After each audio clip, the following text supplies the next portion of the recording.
Travel trouble, the delays and cancellations that have been putting a damper on 4th of July weekend plans. And the latest move by Governor Gavin Newsom that has many wondering if he's eyeing a run for the White House. The Rundown, brought to you by Goal Zero.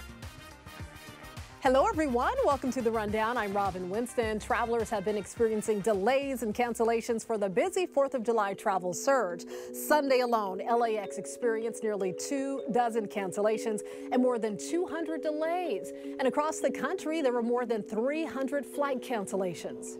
It's a mess right now. There's no other way of saying it. I've never seen anything like this, not in all these years. You know, this is a much bigger, as you know. I hate to be negative, but it's not going to fix itself next week. They have to get in front of this. They have to be honest about it. As airlines reduce their schedules and aim to hire more staff, travel experts expect the wave of cancellations and delays to stabilize by the fall. Could the mask mandate return in LA County? Health leaders are closely watching the spike in COVID cases and hospitalizations coming out of the 4th of July holiday weekend. LA County Public Health Director Barbara Ferrer recently announced a sharp rise in the number of people in the hospital with COVID. There's a good chance indoor masking could return in a few weeks. Thousands of people kicked off their 4th of July celebration a day early at the 29th annual Village Runner Independence Day 5K in Redondo Beach. 2,000 participants were decked out in red, white, and blue for the race. They were seen making their way down Catalina near the Redondo Beach Pier and back. Just tradition, you know, it's kind of a great way to kick off July 4th weekend. You know, get some exercise in before some good eating, drinking, and barbecue. I love the excitement of the crowds, personally. The crowds really kind of get you motivated. And it was all for a good cause. The race director says they are donating some money to the Redondo Beach Education Foundation that helps fund programs for students at local public schools. Are you enjoying the weather? It's been so nice and mild, right? Meteorologist Belen de Leon is here and tracking some changes in our air quality and a bit of a warm-up heading our way.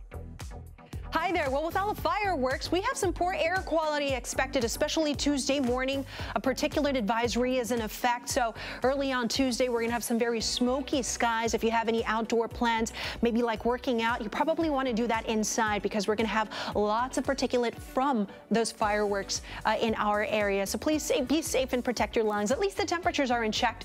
We're looking at morning clouds, afternoon sunshine, still some onshore flow, at least through Wednesday. Here's the trend for Van Nuys, mid-80s to upper 80s, but then by Thursday and into the weekend, high pressure takes control and the temperatures are going to heat back up again into the 90s. So enjoy the cooler weather while it lasts.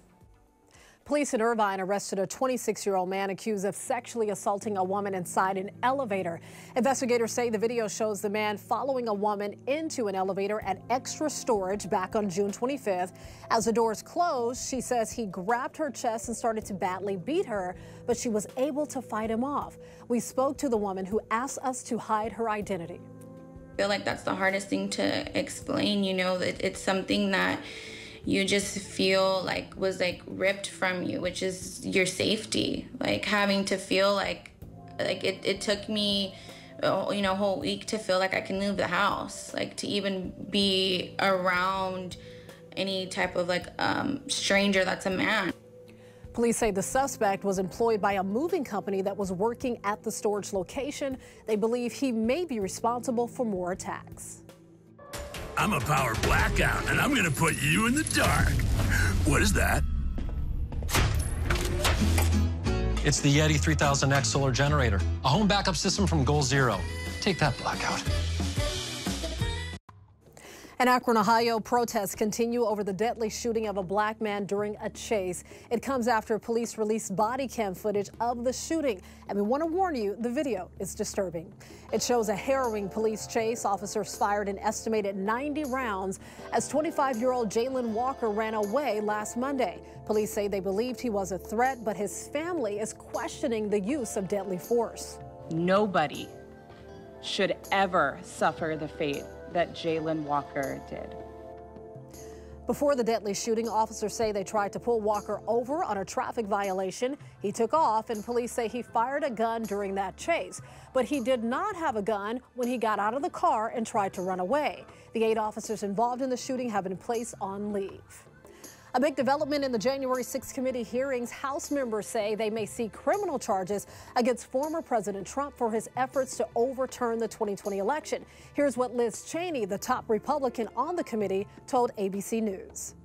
Ultimately, the Justice Department will decide that. I think we may well, as a committee, have a view on that. If you just think about it from the perspective of what kind of man knows that a mob is armed and sends the mob to attack the Capitol. The January 6th committee also said there's more to come, revealing that new witnesses are providing information. Former President Trump has repeatedly criticized the hearings and is accusing Democrats of trying to distract Americans from the economic problems facing the country. Governor Newsom is running TV ads in Florida attacking the GOP. I urge all of you living in Florida to join the fight or join us in California, where we still believe in freedom. This 30-second ad is set to air on Fox News. It takes shots at Republican Florida Governor Ron DeSantis and then draws a contrast between Florida and California. Governor Newsom has repeatedly said he has no interest in running for president, but some analysts say he's trying to make a presence on the national stage and perhaps eyeing a presidential run at some point. After the recall, Newsom got stronger, and I suggested off the bat that it strengthened his position to run for national office.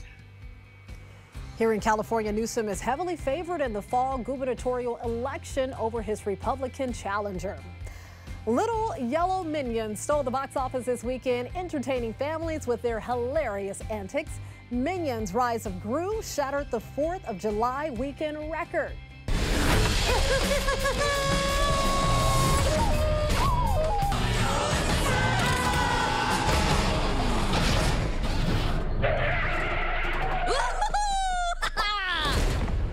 No.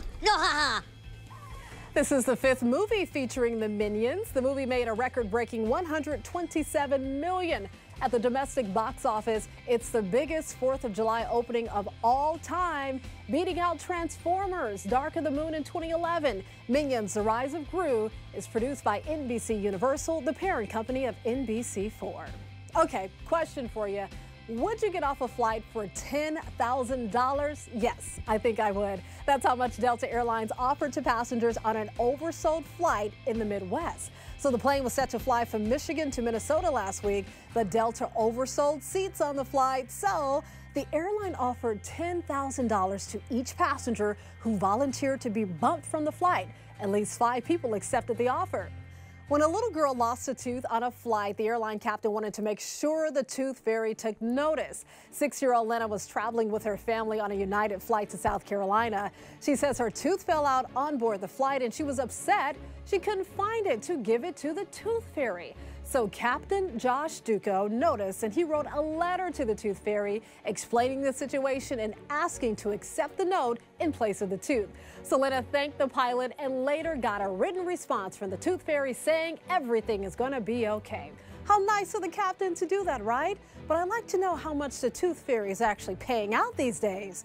I got at least $2 back when I was a kid. You can always get news and weather updates on the NBCLA app and on our website, NBCLA.com. And be sure to tune into Today in LA on NBC4 weekdays from 4 to 7 a.m. I'll be helping you get around with the traffic reports throughout the morning. I'll see you next time on The Rundown.